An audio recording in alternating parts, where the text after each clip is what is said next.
El caos disfrazado de normalidad. Mariana tenía 29 años, vivía sola en un departamento que le comía la mitad de su sueldo y cada viernes, como un ritual, pedía comida por app y compraba algo para consentirse. Podía ser una blusa nueva, una planta, un perfume o simplemente unas cervezas con sus amigos. Decía que trabajaba mucho y que merecía darse gustos. Pero lo que no decía era que su tarjeta de crédito siempre estaba al tope, que las llamadas del banco la hacían temblar y que la idea de revisar su cuenta la ponía de malas.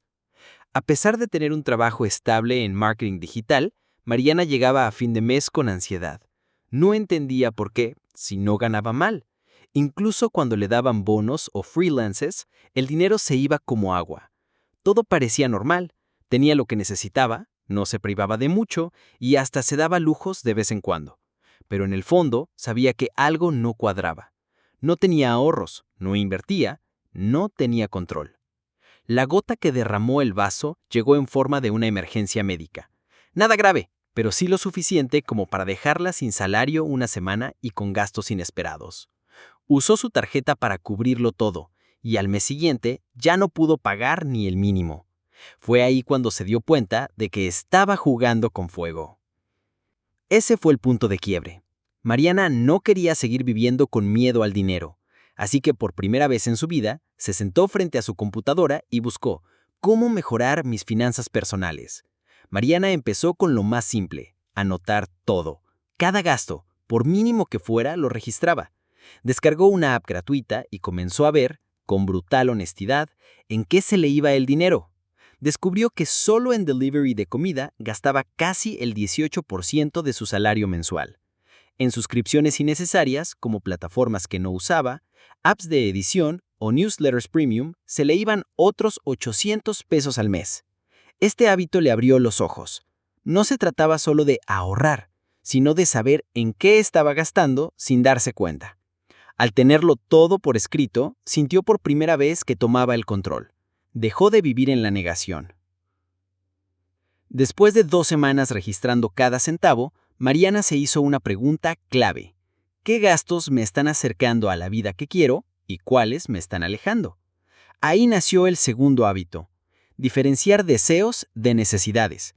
No se trata de vivir en austeridad total, sino de saber priorizar. Empezó a aplicar la regla del 24 horas. Si quería comprar algo que no era urgente, lo pensaba durante un día. Si al día siguiente seguía siendo importante, lo compraba. Si no, lo olvidaba. El simple hecho de posponer la decisión redujo su impulsividad a la mitad. El tercer hábito fue automático: crear un presupuesto realista y flexible. Nada de esos planes extremos donde uno vive con arroz y atún. Mariana dividió su ingreso mensual en categorías: renta, servicios, comida, transporte, ahorro, ocio y gastos fantasmas.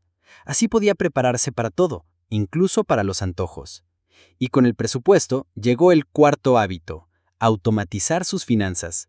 Cada vez que cobraba, el 10% de su sueldo se iba directo a una cuenta de ahorro que no podía tocar fácilmente. Lo mismo con su fondo de emergencia. Así no tenía que decidir ahorrar. Ya era parte del sistema. Luego vino el hábito número 5, quizás el más transformador: educarse financieramente cada semana. Se propuso ver al menos un video, leer un artículo o escuchar un podcast al respecto todos los lunes. Empezó a seguir a creadores que explicaban desde cómo funciona una inversión hasta por qué la inflación te roba el poder adquisitivo en silencio. Cuanto más entendía, menos miedo le tenía al dinero. Y algo curioso pasó: su ansiedad comenzó a desaparecer.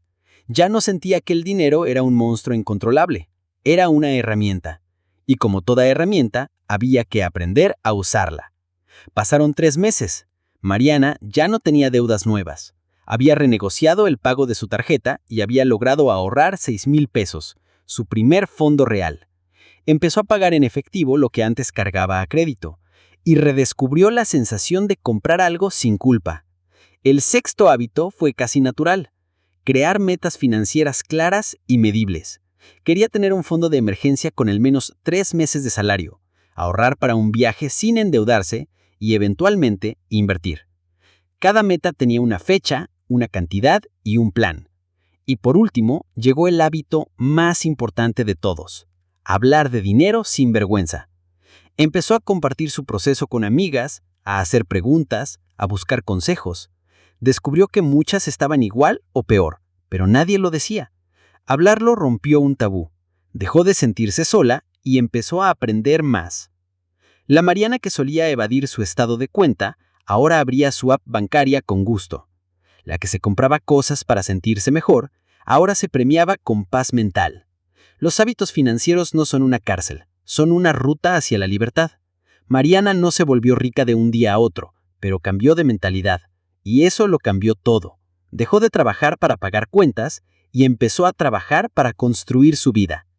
Hoy no tiene miedo cuando se enferma, ni cuando hay imprevistos. Puede decir que no a un gasto innecesario sin sentir culpa. Puede ahorrar sin sacrificio extremo. Y puede mirar al futuro con más certeza. ¿Y tú? ¿Qué hábito vas a empezar hoy? Porque al final, los buenos hábitos no te hacen millonario de inmediato, pero sí te sacan del ciclo de estrés financiero en el que muchos viven por años. Solo necesitas una decisión: empezar. Si te gustó este video, no olvides darle like, suscribirte y activar la campanita para más contenido que te ayude a mejorar tus finanzas personales. Nos vemos en el próximo episodio de Finanzas de Bolsillo.